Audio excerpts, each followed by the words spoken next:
जैव विविधता के लिहाज से भारत दुनिया के शीर्ष देशों में से एक है।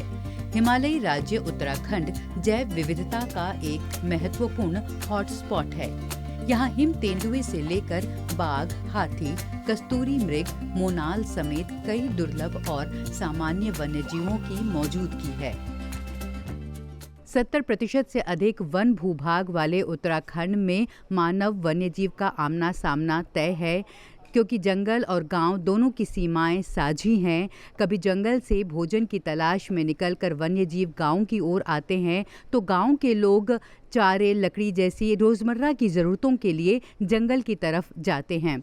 ऐसे में मानव वन्यजीव सह अस्तित्व का विचार बेहद अहम है। इस कार्यक्रम में हम समझने की कोशिश करेंगे कि क्या है ये विचार और किस तरह इसमें लोगों की भागीदारी सुनिश्चित की जा सकती है।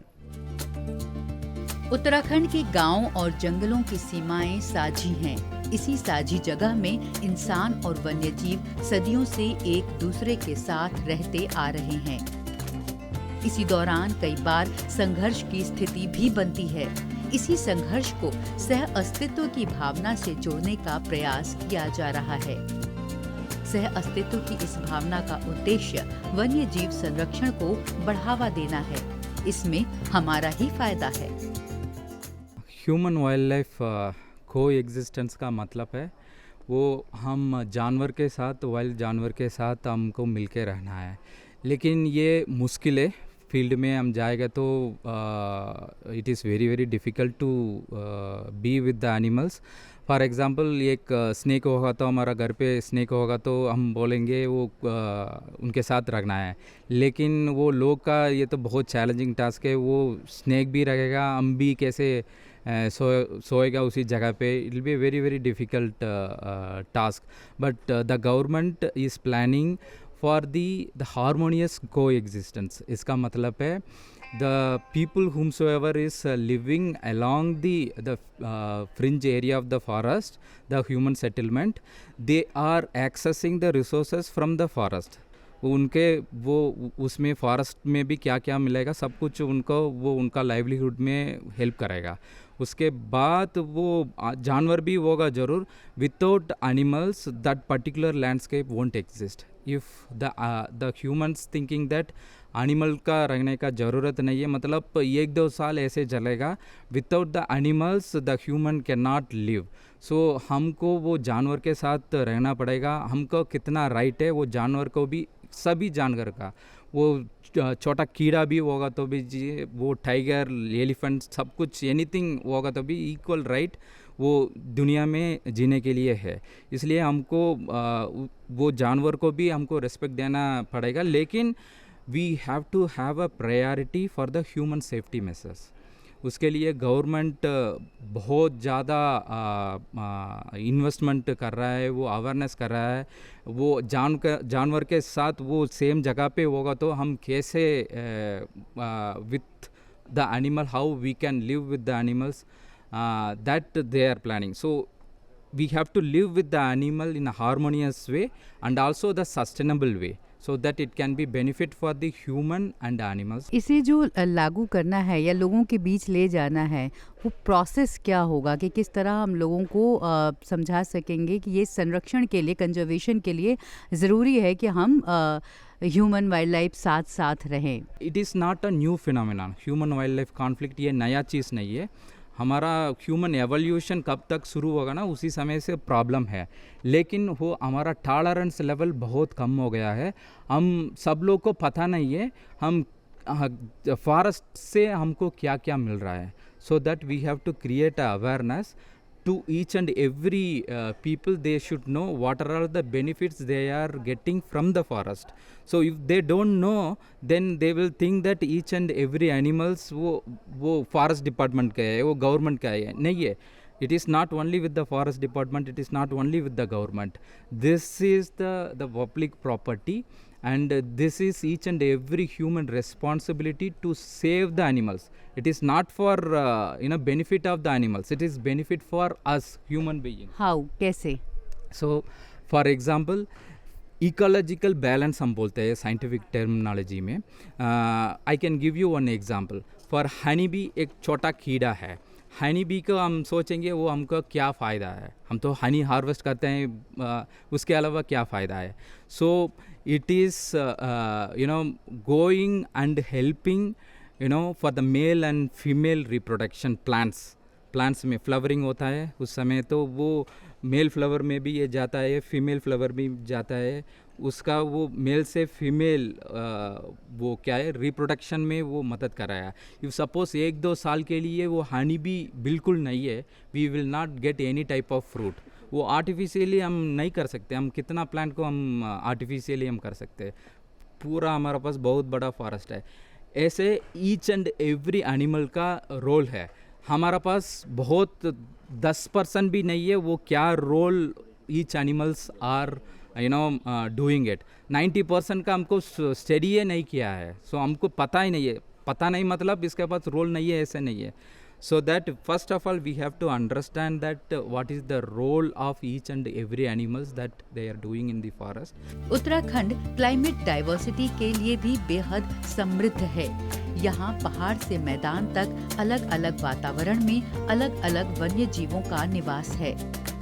क्षेत्र विशेष के लिहाज से चुनौतियाँ और समाधान भी अलग अलग हैं. वनों, नदियों, प्राकृतिक संसाधनों के साथ रहने वाला समाज सदियों से वन्य जीवों के साथ रहता आया है. इस पारंपरिक ज्ञान को बांटना, समझना जरूरी है.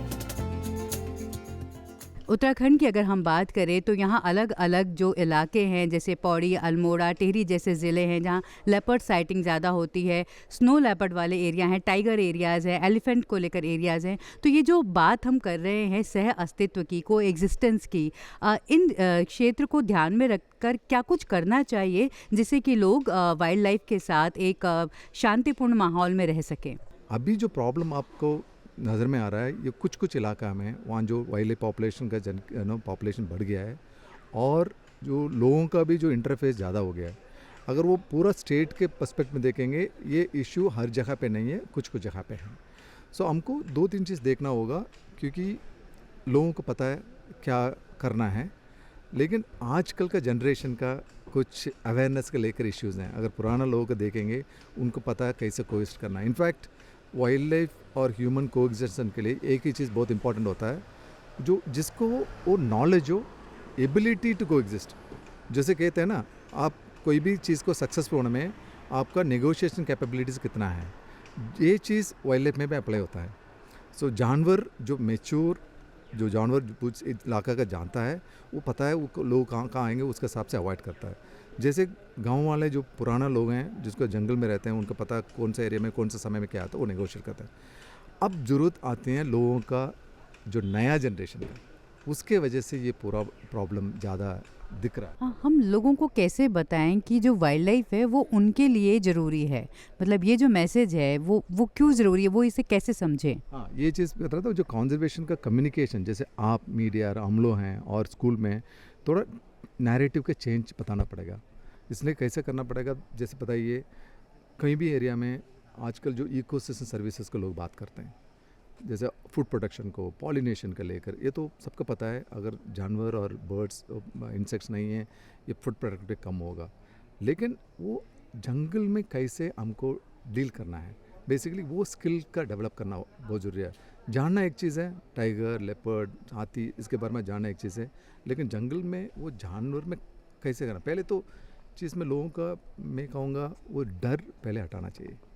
काफ़ी चाहे मिस्टेक हो जाता है डर के चक्कर में, लोगों को पता नहीं होता कैसे बिहेव करना वाइल्ड लाइफ के साथ और किस समय पे जाना. तो इस स्किल डेवलपमेंट के लिए हम लोग कुछ कर रहे हैं. I think government of India और उत्तराखंड भी एक्चुअली एक ग्रीन स्किल डेवलपमेंट प्रोग्राम एक किया. वो तो सिर्फ वाइल्ड लाइफ टूरिज़्म को लेकर और इवन वाइल्ड लाइफ मैनेजमेंट को लेकर वो गवर्नमेंट ऑफ इंडिया ने ग्रीन स्किल डेवलपमेंट है. ये इसमें सब लोग भाग ले सकते हैं. वो फ्री ऑफ कॉस्ट में वाइल्ड लाइफ इंस्टीट्यूट भी कुछ समय के बाद वो शुरू करेगा, वो हो सकते हैं. और मैं कहता हूँ जो एक मास अवेयरनेस टाइप पीरियडिकली कहना चाहिए, और साइट स्पेसिफिक अवेयरनेस वो भी हमको करना है. उत्तराखंड में 6 national park, 7 wild life sanctuary, 4 conservation reserve और 1 बायोस्फीयर रिजर्व है. यह कई दुर्लभ प्रजातियों के पौधों और वन्य जीवों का आवास है. राज्य में तकरीबन 560 बाघ हैं। इसी के साथ तेंदुए और हाथी समेत वन्य जीवों की अच्छी आबादी है। इनके साथ रहना लोगों के लिए चुनौती भरा तो है ही, लेकिन लोगों के बिना इनका संरक्षण भी संभव नहीं। प्रोजेक्ट चीता के बारे में बताइए कि किस तरह प्रोजेक्ट चीता में आप भी शामिल रहे हैं और क्या उपलब्धियां रही हैं इसकी अब तक। प्रोजेक्ट चीता शुरू हुआ था कई सालों पहले। उसका सोच ये थी कि प्रोजेक्ट चीता जब हम शुरू करेंगे तो वो जो ड्राई ग्रासलैंड हैं और सवाना है उसको प्रोटेक्ट करने के लिए ये एक मुहिम शुरू की थी और हमारे प्रधानमंत्री इसमें साथ जुड़े। मैं, हमारे साथी डॉक्टर झाला और मिनिस्ट्री से, मध्य प्रदेश फॉरेस्ट डिपार्टमेंट से सब जुड़ के और राजस्थान, तो आइडिया ये था कि हम जो ड्राई ग्रासलैंड्स हैं और वहाँ की जो वाइल्ड लाइफ है हम उसको बचा सकें। तो चीता दो देशों से लाए गए, जैसा आप जानते हैं, एक साउथ अफ्रीका से, दूसरा नामीबिया से, और वो चीता बहुत अच्छा कर रहे हैं अभी।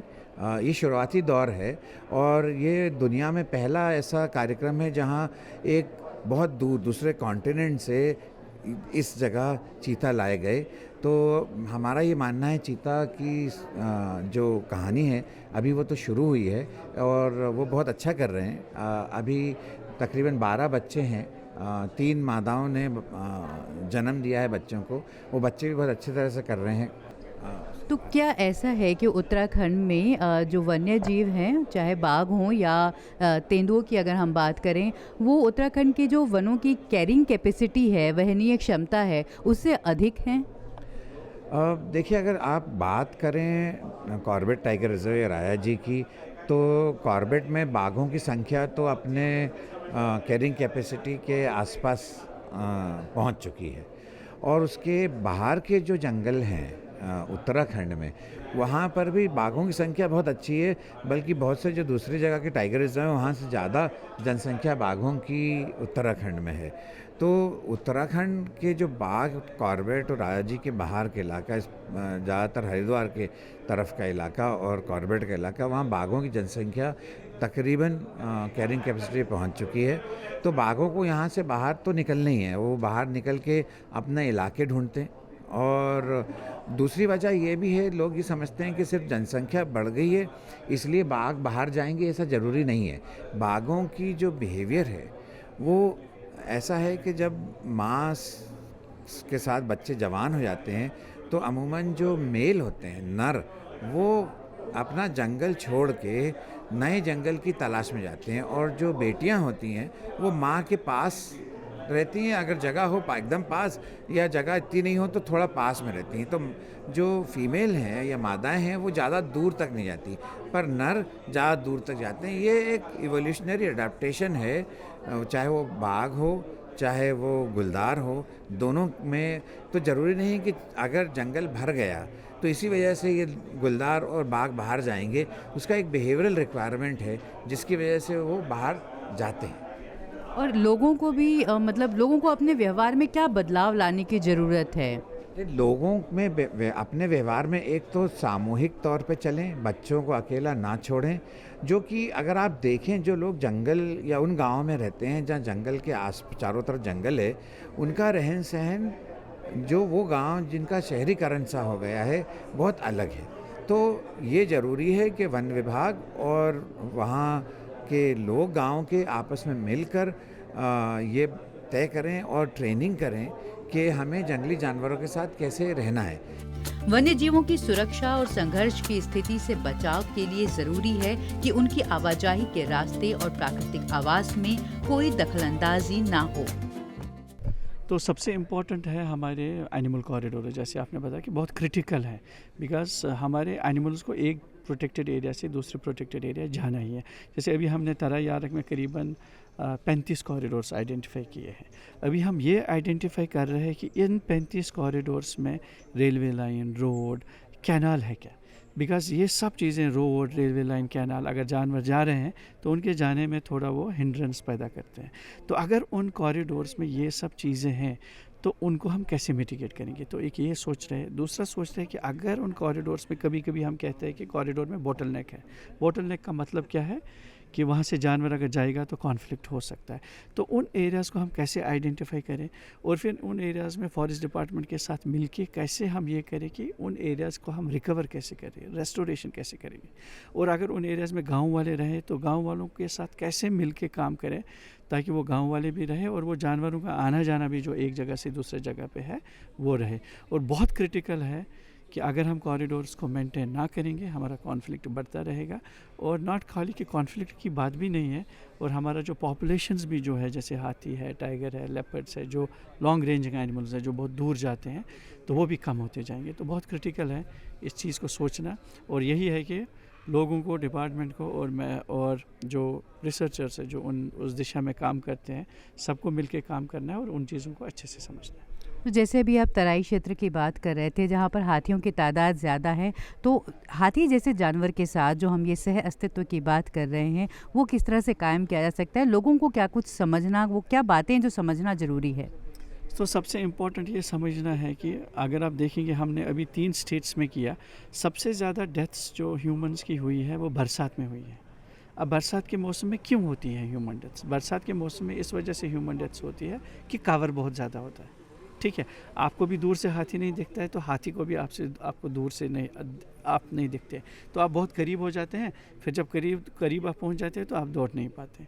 तो ये अगर हमको ये इन्फॉर्मेशन है कि कब हो रहा है कॉन्फ्लिक्ट, क्यों हो रहा है, तो अगर आपको लग रहा है कि बरसात में हाथी का कॉन्फ्लिक्ट ज़्यादा हो रहा है, वो इस वजह से हो रहा है कि कवर है, ना हाथी को दिख रहा है ना हमको दिख रहा है। तो उस टाइम को हमको ये सोचना है कि लोगों को ये बोलना है कि बरसात के टाइम में फॉरेस्ट एरिया में थोड़ा संभल के जाइए, थोड़ा देख के जाइए, हाथी बहुत क्लोज हो सकता है।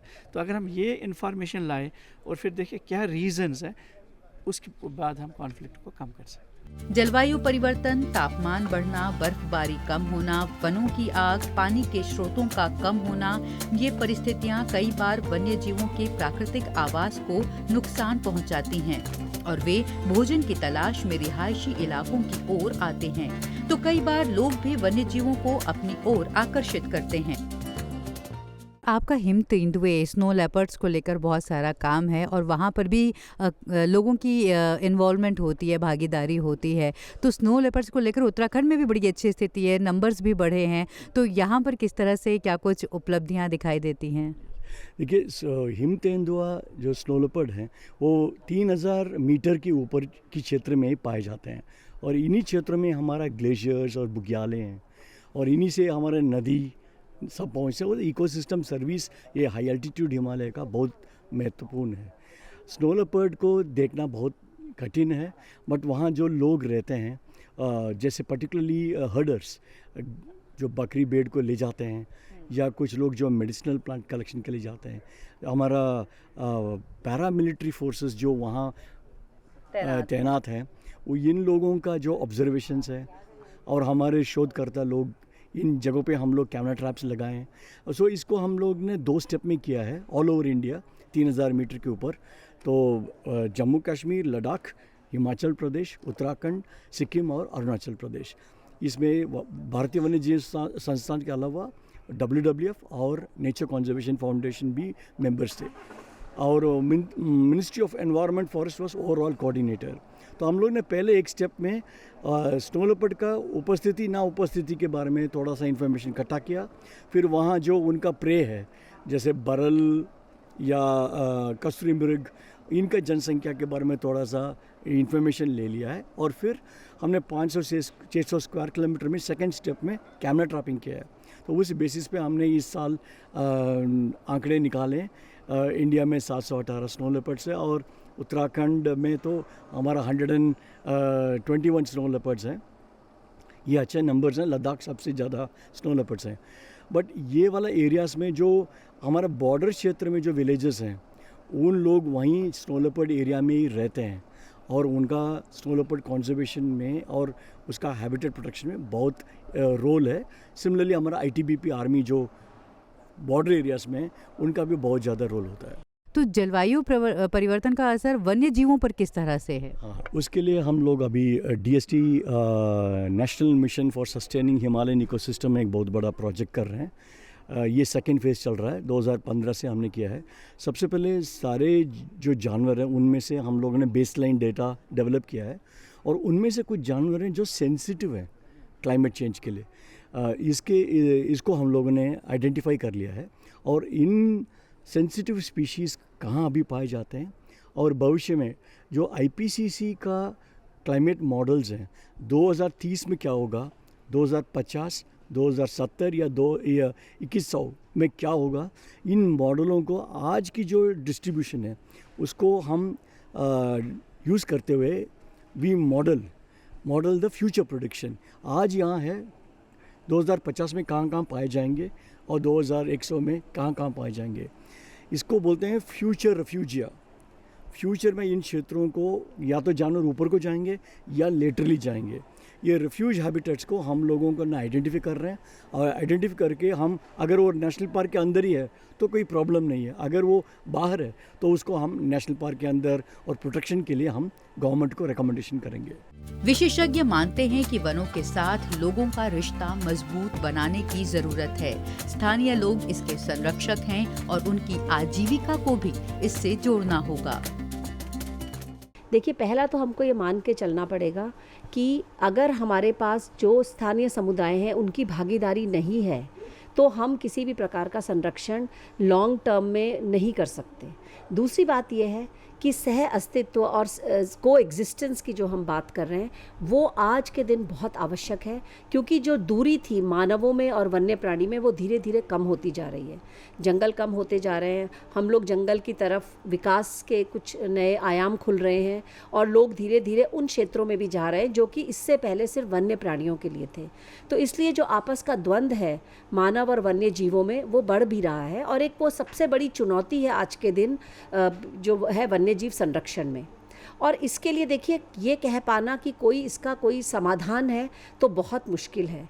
समाधान जो होगा वो अपने अपने जो है साइट स्पेसिफिक हो सकता है, वो कहीं पर किसी वक्त काम कर सकता है और किसी वक्त नहीं भी कर सकता। देखा जाए तो वो लोग हैं जो जंगलों और ये जितने भी हमारे संरक्षित क्षेत्र हैं इनके आसपास रहते हैं। अब इन लोगों के लिए जो सबसे बड़ा मुद्दा होता है वो ह्यूमन वाइल्ड लाइफ कन्फ्लिक्ट नहीं होता।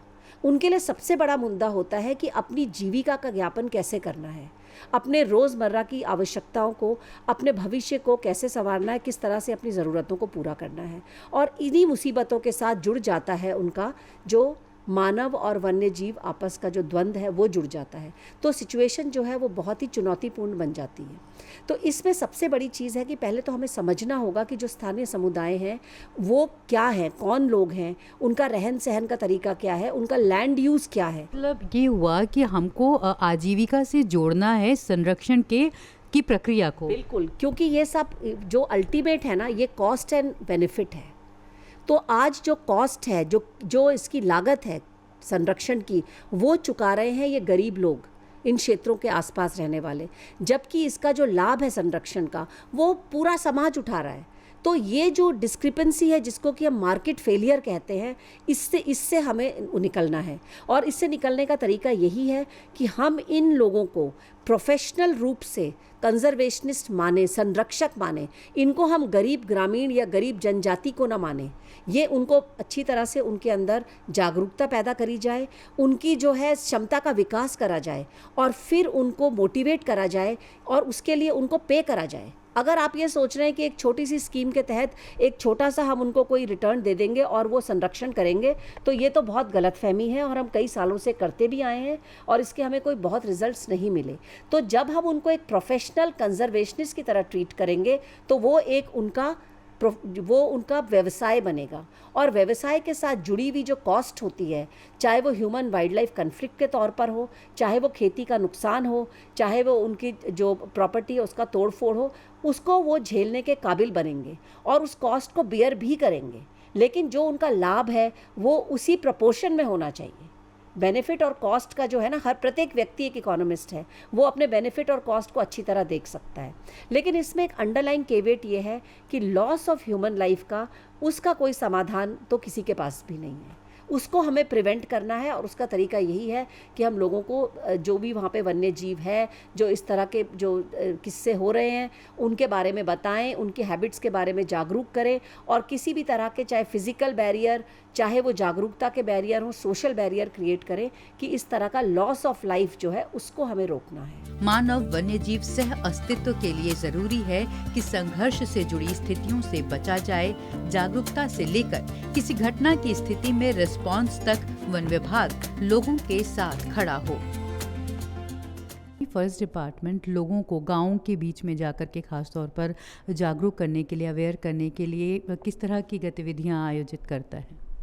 So ये वाइल्ड लाइफ वीक एक it is a good opportunity for us to go to people and talk about this issues. इसके साथ साथ हम लोग जैसे फॉर एग्जांपल अगर हम मैन लेपर्ड कन्फ्लिक्ट का बात करें तो स्पेशली ड्यूरिंग द मानसून्स और आफ्टर मानसून्स वाला जो पीरियड है वो काफ़ी सेंसिटिव हो जाता है हमारे लिए, because there is a extensive growth of vegetation. और लेपर्ड्स, कैट्स हैं, cat animals, they are stalking predators. वो छुप के they climb up, they go up to the victims, है ना। सो जैसे इस सीजन में we go to people and tell them that you take care of your surroundings। आपके आसपास जो वेस्ट है उसको see to it that they are properly disposed, है ना। अगर किसी एरिया में अगर वेस्ट हम 10 जगह में फैला रहे हैं तो क्यों 10 जगह, can be concentrated it at some fewer places, क्योंकि हम जितना फैलाएंगे उतना हम स्ट्रे एनिमल का एक्टिविटी को फैलाएंगे, उस तरीके से लेपर्ड का एक्टिविटी को भी फैलाएंगे उतना अक्रॉस अ लार्जर एरिया। तो this are the kind of activities that we are taking up. और क्या हम कोई टेक्नोलॉजी की भी मदद ले रहे हैं? जैसे बहुत सारी जगह पे एक व्हाट्सएप ग्रुप या मॉनिटरिंग सिस्टम इस तरह से डेवलप किया गया है, लोकल रेडियो डेवलप किए गए हैं सो दैट कि लोगों को कनेक्ट किया जा सके और कम्युनिकेशन बेटर हो। Yes, a lot of technological inputs है इस in this sector also। जैसे कि आज के दिन में कैमरा ट्रैप्स यूज़ किया जा रहा है और प्रेडेटर डिटरेंट डिवाइसेस यूज़ किया जा रहा है, अलग अलग प्रकार का प्रेडेटर डिटरेंट डिवाइसेस। कई ऐसा चीज़ें भी हैं जो हम लोग अभी भी ट्रायल स्टेज में ही है, ट्रायल एंड एरर से। We are also learning by trial and error and a lot of I think आप AI टेक्नोलॉजी एंड डिवाइसेस को भी यूज़ करने का। So in different divisions are field officers are also trying different devices. So technology is something that we should use as a force multiplier to enhance our reach also. और social media है, WhatsApp है, जिसके माध्यम से there are many places जहाँ पे village level में groups भी बनाए हुए हैं with our staff also. तो yes, of course we are using technology in a large way in this manner. वन्य जीवों की सुरक्षा में स्थानीय लोगों की सुरक्षा भी निहित है। सतत विकास के लिए मानव वन्य जीव सह अस्तित्व की भावना को बढ़ावा देना एक जरूरी कदम है। वन और वन्यजीव हमारे बेहतर जीवन, हमारी सेहत, हमारी आजीविका और समूचे पर्यावरण से जुड़े हैं। इनका होना हमारे जीवन में खुशहाली का प्रतीक है। इसलिए वन्यजीव संरक्षण हम सभी की जिम्मेदारी है।